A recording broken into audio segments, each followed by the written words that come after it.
பக்கம் பைக்கில் போனாலே பொண்ணுங்கள நிக்குது கண்ணாலே அது மஞ்ச சட்டை போட்டுக்கிட்டு மயக்க வந்தாலே என்ன பார்த்து கொஞ்சம் சிரிச்சாலே சிக்கிலதா சுத்த விட்டுட்டாலே அவ மாவா போட்ட மச்சான் காத அமைக்க வந்தானே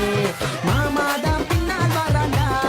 எனக்கு லைசன்ஸ் கூட இல்லடா மச்சி பைக்கத்தான் கொஞ்சம் திருப்புடா